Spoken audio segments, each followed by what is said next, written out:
Hi everyone, I'm Stephen Revere and this is Star English. Thanks for joining us. Are you the kind of person who does something very quickly, rushes through it, always tries to get it done as quickly as possible? Or are you the kind of person who takes things slowly and tries to focus on them and get them done just right? Well, we have a saying in English, haste makes waste, which of course is telling you not to go too fast when you're trying to get something done, right? 급히 먹는 떡이 체한다. When you're trying to get something done, take your time and do it right. And the chances are you'll get it right the first time and you won't have problems later. Everybody, welcome to Star English. We're going to try and get it right the first time.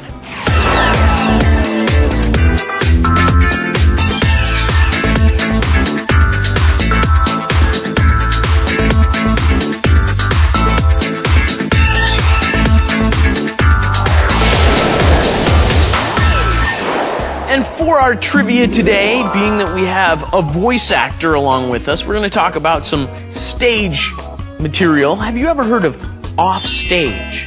Originally, that means something that's happening off the stage. 무대 안에서 아니다.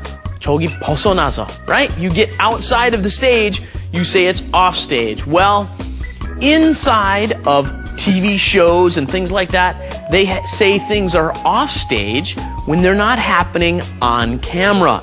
So, someone such as a voice actor would be doing their work offstage, and they refer to that sort of thing as being offstage. And today, we're going to meet someone who sometimes works on stage, sometimes works offstage. Let's go say hi. Kiss me till you're drunk and I'll show you all the moves like Jagger. I've got them moves like Jagger. I've got them moves like Jagger. I don't need to try to control you. Look into my eyes and I'll own you with them moves like Jagger. I've got them moves like Jagger. I've got them moves. How you doing, Daniel? Good to see you again, Steve. Good to see you again as well. So, last time we got into a lot about your past in Malaysia, how you grew up in Malaysia and Singapore. And this time we're going to get a little bit more into your career as a voice actor, newscaster. Huh? So, how many voice actors are there in Korea? Is it a very big profession? Or? Well, there's quite a lot. If you want to talk about English voice actors, I would say a lot less compared to Korean voice actors. Sure, there's definitely more Korean reading to do. Right. And sometimes the English voice actors, not all of them are permanent members. Sometimes they move in and out. Or sometimes they're not full-fledged professionals in the field. Right. It's secondary to them. Right. So it's kind of hard to say. There's only quite a limited number of them. I can't really give you the head count. Yeah. Because I never tried. A lot of the voice acting jobs, I assume, are related to English teaching, right?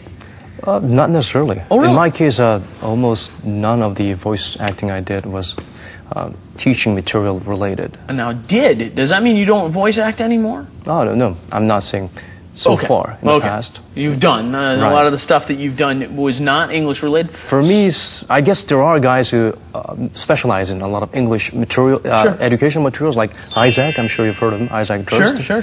That's his forte there. For me, by coincidence and because I like to, I've been fortunate enough to do a lot more TV programs, documentaries.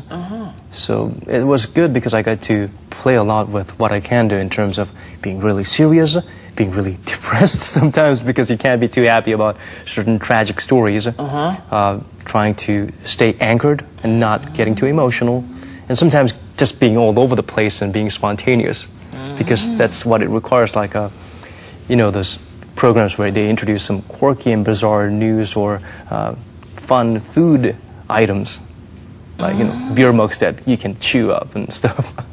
Okay.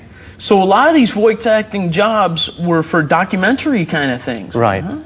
Not English teaching, but more documentaries. I would say 99% of 99%? Right. Did most of those come through one station? Because there's only one station doing a lot of English documentaries that I know of. Right. Usually it's a couple of stations, and sometimes it's just a project that's supposed to be direct to overseas market that you won't ever hear or see in Korea.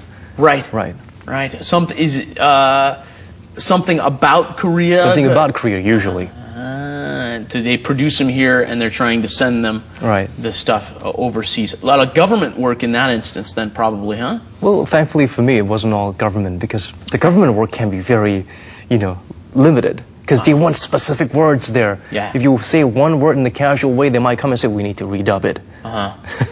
Because someone up there wants it in a certain way. Right. Sometimes they can be very fixated in their system. Yes. So I had more fun with other, nature or cultural documentaries, or some very deeply touching or moving events that happened in Korea. So as somebody coming out of being an actor and then starting to do documentaries, how do you feel about that? Is it just what you were looking to do, or it's a bit of a career change? Well, it is. It is, and it is not in some degrees because they're related. It's still about acting. It's not taking on a persona and playing out a character, but it's at the same time knowing what you can do and using it to portray a certain message in the most appropriate way. Because the more you do it, you will know what works and what doesn't. You can't be fake with what you do. You can't be putting up a artificially conjured up voice to get something done because some people said so or because you feel like it. You need a certain degree of experience in that field and realm to know what to deliver, sometimes instinctively. So it is a different kind of acting. You can't really say it's acting.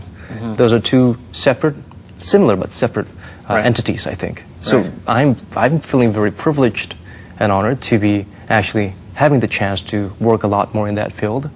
Apparently, I'm not acting right now, but, I don't feel like I'm being neglected or I feel like I've failed in acting, and that's why I settled for voice acting. Right. It's not that way. Right. It's two different. It's like PR and advertising. Right. They're not really connected. Similar. They're respective related. Fields. Related, yeah. But they're not the same thing. You can't expect the PR guy to get in there and do an advertiser's job, or vice versa. There are overlapping boundaries. But well, you're an actor who's doing voice acting, though, so you've gotten in and done their job. I've been, voice acting for a lot longer than I've been acting, I think, professionally, so I can't really say I came in and took someone's job as an actor. Right. Right. So you've got experience.